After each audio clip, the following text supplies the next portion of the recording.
Hello, in this video, I'll review how you can find articles for your ECCE 227 research assignment. To get started, I'll begin at the library webpage.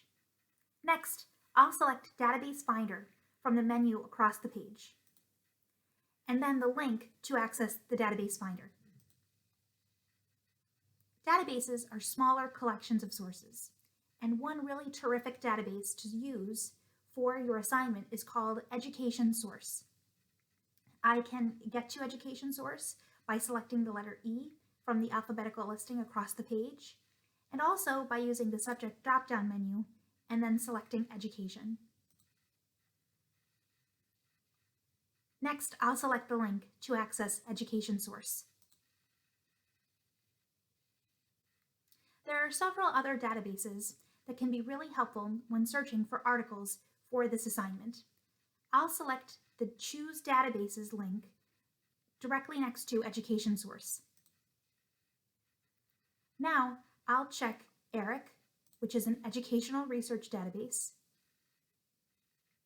as well as Psychology and Behavioral Sciences collection, and Social Sciences full text. I'll now be searching all four of these databases at the same time.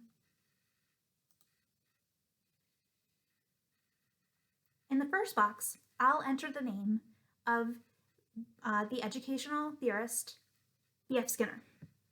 Or in this case, I'll just type Skinner. In the next box, I'll enter the theory associated with B.F. Skinner, behaviorism.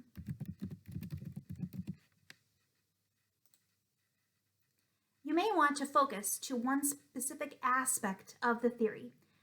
One common aspect that is often researched with behaviorism is positive reinforcement.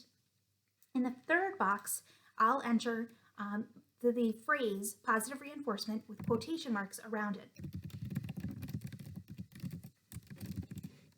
This will tell the database to search these exact terms in this exact order, and the database will not pull the phrase apart. The last thing I'll want to do is click this plus button, and this will add another space for a fourth concept. And the fourth concept you may want to enter is, again in quotation marks, early childhood education, close quotes, or preschool. And this will help to focus your search to your targeted age. And now I'm ready to search. You will see that I got 63 results, which is a pretty good number. I can update my result list using the filters on the left side of the page. I may want to update the date of publication, but that's not a requirement. And now what I'll do is I'll begin by reviewing the titles of articles until I find one I'd like to read. Let's take a look at the first article. If I hover over the white sheet of paper with the magnifying glass, I can see a preview for this article. Here I can scroll down to see the abstract or the summary, and this will give you a good idea if you like the article for your research. I'll click on the title and be taken to a detailed record. Here you will see the title of the article, the author, the journal of publication, all of the citation information. On the left side of the page, you will see a link to access the full text of the article. And here I can read online or print the article. I'll go back to the detailed record, and let's say that I like this article. To save it, you may want to email the article to yourself by using the tools on the right side of the page. You can enter in your email address here, and then I like to recommend selecting citation format and then using the drop-down menu to select APA. And now in your email, you will have a link back to this page, the attached PDF of the article, and the generated citation. So it's a good way to keep yourself organized. Let's take a look at that generated citation.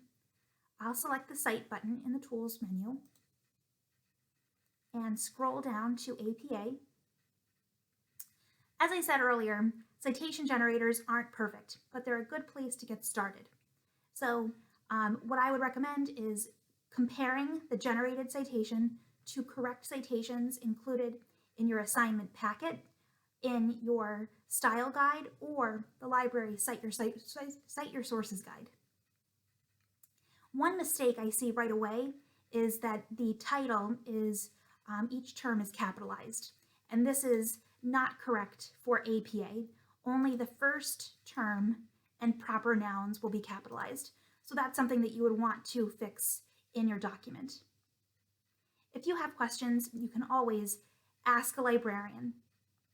Thank you for watching this video.